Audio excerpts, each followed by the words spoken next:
ये कहानी है सास और 3 बहुओं की। सुबह सुबह का समय होता है। घर का आंगन के में सावित्री देवी अपने लकड़ी के झूले पर बैठी होती है।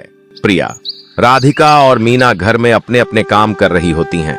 सावित्री देवी का चेहरा हमेशा की तरह प्रिया को देखकर खिल जाता है, जबकि राधिका और मीना को देखकर उनका चेहरा सख्त हो जाता है।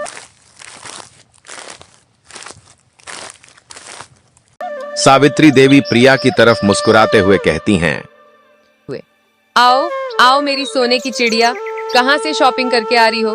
तुम तो सारा शहर खरीद लो। प्रिया बेटा, तुमने कितनी अच्छी साड़ी पहनी है। सच में तुम्हारी जैसी बहू होना इस घर की शान है। ये दोनों तो बस काम करने के लिए बनी है। हाँ मम्मी जी, हाँ मम्मी जी, वो नया मॉल खुला है ना, वहाँ काफी कुछ महंगा और ब्रांडेड सामान मिला है। नई डिजाइनर साड़ियाँ आई हैं वहाँ। आप कहें तो मैं आपके लिए भी एक साड़ी मंगा दूं? माँ जी, आप चाहें तो हम भी कुछ मदद कर सकते हैं। घर के सारे काम तो वैसे ही हम कर रहे हैं। तुमसे मैंने फैशन और स्टाइल की बात कब मांगी है? तुम्हारा काम है किचन संभालना और घर साफ रखना। अमीरों के चक्करों में मत पड़ो। गरीब। माँ जी, हम भी अपने तरीके से घर को संवारते हैं, पर आपके शब्द कभी कभी बहुत चोट पहुँचाते हैं। चोट? तुम लोग क्या समझोगे चोट क्या होती है? जब तुमने हमारे जैसे बड़े घर की बहू बनने का सपना देखा था, ये सब शादी करने से पहले सोचना चाहिए था। दोपहर का समय होता है। सभी लोग घर के अंदर होते हैं। प्रिया बड़े स्टाइल से अपने महंगे गहने और कपड़े पहन रही है, जबकि राधिका और मीना पास ही घर के काम निपटा रही हैं। और प्रिया अपने आप को आईने में खुद को निहारते हुए कहती हैं, देखो ये डायमंड का सेट कितना सुंदर है, 2 लाख का है। लेकिन ऐसे गहने और कपड़े तुम जैसे गरीब लोगों के लिए नहीं है। तुम्हारी जिंदगी तो चूल्हे में घिस जाने वाली है। भाभी, हम भी अपने तरीके से खुश रहते हैं। हर किसी की खुशियाँ एक जैसी नहीं होती। तुम लोग खुश? तुम जैसे लोग खुश कैसे हो सकते हो? न तुम्हारे पास पैसे हैं न शान। तुम सिर्फ काम करने के लिए बने हो। गरीब कहीं की अपना काम करो, मुंह मत चलाओ, समझे? भाभी, शायद आपके पास बहुत कुछ हो, पर प्यार और सम्मान भी इंसान के जीवन का एक हिस्सा होते हैं। अगर वो न हो तो सारी दौलत बेकार है। ओह, ये दार्शनिक बातें तुम जैसे गरीब लोगों के लिए होती हैं। अमीर लोग तो बस अपने स्टाइल और शोहरत के लिए जीते हैं। तुम्हें समझ में नहीं आएगा। गरीब हो गरीब ही रहोगी, समझे? प्रिया का घमंड उसके शब्दों से साफ झलकता है। अमीरी का दिखावा उसे अंधा बना चुका था। लेकिन राधिका और मीना, जो अपने आत्मसम्मान और रिश्तों की गरिमा को समझती हैं, इन कड़वे शब्दों को चुपचाप सह रही हैं।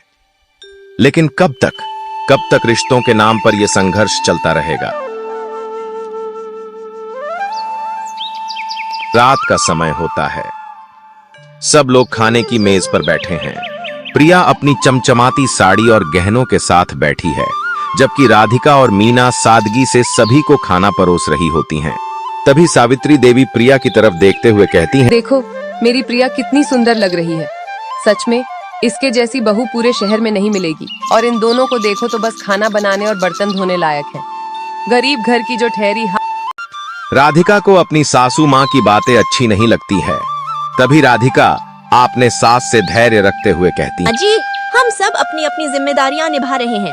हर कोई अपने तरीके से परिवार को खुश रखने की कोशिश करता है। इतने में ही सावित्री देवी अपनी बहू राधिका की बात काटते हुए कहती हैं, तुम्हारी क्या जिम्मेदारी? तुम बस अपने पति का बोझ बढ़ा रही हो। देखो प्रिया कितनी समझदार है। उसे सब कुछ आता है, घर भी संभालती है और समाज में भी सबसे आगे रहती है। माँ जी, रिश्ते सिर्फ पैसे और दिखावे से नहीं, बल्कि आपसी सम्मान और समझ से चलते हैं। ओहो, तुम दोनों तो बहुत बड़ी बातें करने लगी हो। तुम लोग हमारे पैसों पर जी रही हो और हमें ही सिखा रही हो कि रिश्ते कैसे निभाने चाहिए। गरीब कहीं की, अपने काम पर ध्यान दो। सावित्री देवी के मन में प्रिया के प्रति झूठी शान और गरीब बहुओं के प्रति तिरस्कार अब और बढ़ चुका था। अगले दिन का सावित्री देवी घर में प्रिया का बर्थडे पार्टी होने वाला होता है। लेकिन सुबह सुबह सावित्री देवी की तबीयत अचानक बिगड़ जाती है। उन्हें तेज बुखार और नीचे जमीन पर गिर जाती है। डॉक्टर को बुलाया जाता है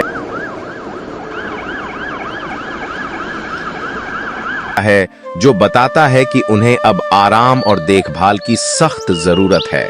सावित्री जी को अब भी बहुत आराम की जरूरत है। उम्र के इस पड़ाव पर थोड़ा भी तनाव या थकावट उनके लिए ठीक नहीं है। देखभाल ठीक से होनी चाहिए, नहीं तो स्थिति बिगड़ सकती है। प्रिया, राधिका और मीना सब डॉक्टर की बातें सुन रही हैं। प्रिया का चेहरा चिंता से लाल हो जाता है, जबकि राधिका और मीना तुरंत सावित्री देवी की देखभाल करना शुरू कर देती हैं। इधर प्रिया मन ही मन में सोचती है, अब बर्थडे पार्टी का क्या होगा?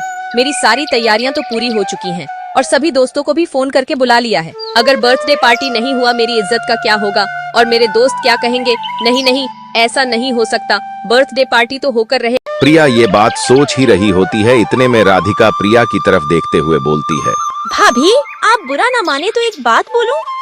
माँ जी की हालत ठीक नहीं है, हमें उनकी देखभाल पर ध्यान देना चाहिए। बर्थडे पार्टी बाद में भी हो सकता है। हाँ भाभी, माँ जी को हमारी जरूरत है, आज हमें उनका साथ देना चाहिए।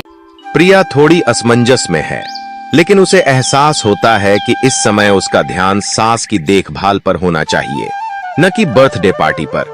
प्रिया थोड़ी झिझक के साथ कहती हैं, शायद तुम लोग सही कह रही हो, माँ जी की तबीयत ज्यादा जरूरी है। रात को सावित्री देवी बिस्तर पर लेटी हैं। राधिका और मीना उनकी अच्छे से देखभाल करती हैं। प्रिया भी पास बैठी है, लेकिन थोड़ी दूर से सब देख रही है। सावित्री देवी की हालत धीरे धीरे बेहतर हो रही है। राधिका और मीना दोनों अपनी सास की सेवा में कोई कसर नहीं छोड़ती हैं। राधिका और मीना सावित्री देवी को दवाई देते हुए कहती हैं, माँ जी, आप चिंता मत कीजिए, हम आपके साथ हैं, सब ठीक हो जाएगा। आप बस आराम कीजिए, बाकी हम सब संभाल लेंगे। सावित्री देवी की आंखों में आंसू आ जाते हैं। उन्होंने हमेशा गरीब बहुओं को नीचा दिखाया था, लेकिन आज वही उनकी देखभाल कर रही हैं। सावित्री देवी धीमे स्वर में थोड़ा शर्मिंदा होकर अपने दोनों बहुओं से कहती हैं, मैंने हमेशा तुम दोनों को गलत समझा। मुझे लगा था कि अमीरी गरीबी ही सब कुछ है, लेकिन आज तुम दोनों ने मेरी आंखें खोल दिया और दिखा दिया कि असली रिश्ते पैसे से नहीं, दिल से चलते। इधर प्रिया को भी अपने गलती का एहसास हो जाता है। प्रिया शर्मिंदा होकर राधिका और मीना की ओर देखते हुए कहती हैं, मैंने भी तुम दोनों के साथ हमेशा गलत किया। जब माँ जी को हमारी सबसे ज्यादा जरूरत थी, तब तुमने ही उनकी देखभाल की। मैं बस अपने घमंड में खोई रही। तुम दोनों मुझे माफ कर दो। भाभी, परिवार का मतलब यही होता है, एक दूसरे का साथ देना, चाहे परिस्थिति कैसी भी हो। माँ जी, हमें कोई शिकायत नहीं है, हमें तो बस आपकी सेहत की चिंता है। सावित्री देवी अब बेहतर महसूस कर रही होती हैं। उनके चेहरे पर संतोष और अपने व्यवहार का पछतावा झलकता था। प्रिया, राधिका और मीना उनके पास ही बैठी होती हैं। तभी सावित्री देवी भावुक होकर कहती हैं, तुम तीनों ने आज मुझे असली रिश्तों का मूल्य समझा दिया। पैसा और शोहरत ये सब कुछ नहीं होता। परिवार का असली आधार तो प्यार, सम्मान और एक दूसरे का साथ है। माँ जी, अब मैं समझ गई हूँ। मैंने अपने पैसों के घमंड में बहुत कुछ खोया है, लेकिन अब मैं अपनी गलतियों को सुधारने की कोशिश करूंगी। हम सब एक परिवार हैं माँ जी, आज आपने हमें माफ कर दिया, यही बहुत है हमारे लिए। अब सब कुछ ठीक हो जाएगा, हम सब मिलकर इस घर को फिर से खुशियों से भर देंगे।